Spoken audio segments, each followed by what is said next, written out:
Salut à tous, bienvenue sur EasyTech TV. Aujourd'hui on va parler du nouveau Galaxy S9 et plus particulièrement de la fonction super ralenti. Oui, parce qu'une des grosses nouveautés qui a été annoncée pour ce nouveau téléphone, c'est la fonction super ralenti à 960 images par seconde. Alors dans la pub pour le Galaxy S9 que vous voyez à la télé, ça rend super bien, y a pas de problème. Mais une fois que vous avez le Galaxy S9 entre les mains et que vous ouvrez la fonction super ralenti à 960 images par seconde, la qualité redescend en 720p. Autant vous dire que c'est plutôt dégueulasse, mais bon, on va voir ça en détail tout de suite. On va tester plusieurs configurations différentes avec toujours le même sujet, de l'eau qui coule d'un robinet. Donc quand on ouvre l'appareil photo du Galaxy S9, tout en haut on a les différents modes. Là on va aller sur super ralenti et comme vous le voyez, l'image s'assombrit et se dégrade immédiatement, donc ça donne tout de suite un mauvais pressentiment. De base on est en mode automatique, ce qui veut dire que la caméra va elle-même détecter le mouvement à mettre au ralenti. Mais là comme vous le voyez, la vidéo est complètement noire, on voit pas grand chose. Du coup vous avez aussi la possibilité d'ajouter le flash et c'est ce qu'on va faire. Encore une fois, on reste en mode automatique pour que la caméra détecte elle-même le mouvement. Et là, comme vous le voyez, grâce au flash, on voit quand même un petit peu mieux. Mais bon, ça reste une vidéo en 720p, on peut pas en faire grand chose. Et ce qui arrive souvent avec le mode automatique, c'est que quand vous regardez le résultat, l'action que vous vouliez voir au ralenti,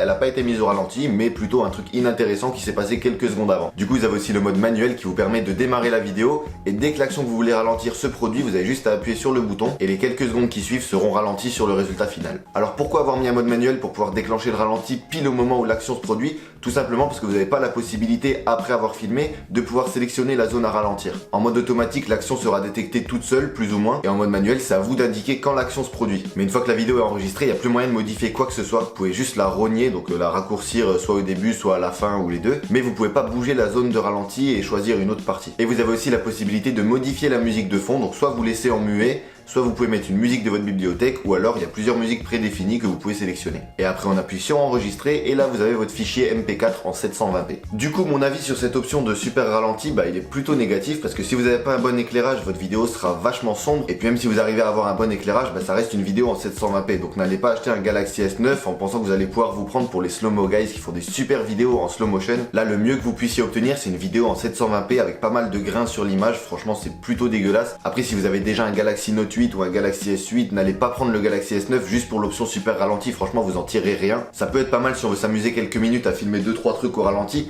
mais après si c'est pour un usage professionnel ou pour YouTube, franchement la qualité sera pas au rendez-vous. Mais sinon à part ça, le Galaxy S9 en lui-même reste un très bon téléphone, c'est le dernier de chez Samsung, mais j'étais assez curieux de tester cette fonction de super ralenti à 960 images par seconde, et honnêtement même si je m'attendais un peu à ce résultat, je trouve que leur pub est vachement trompeuse. Quand on voit leurs exemples dans la pub à la télé, les vidéos sont juste magnifiques, alors qu'en vrai vous allez juste obtenir des vidéos quasiment inexploitables. Donc voilà, c'est tout pour cette petite vidéo. S'il y en a parmi vous qui étaient sceptiques sur cette option de super ralenti, j'espère que ça vous a aidé à vous faire un avis. Comme d'habitude, si la vidéo vous a plu, vous pouvez laisser un pouce bleu, ça fait toujours plaisir. Et n'oubliez pas aussi de vous abonner à ma chaîne YouTube pour ne pas rater les prochaines vidéos. Et moi je vous dis à bientôt.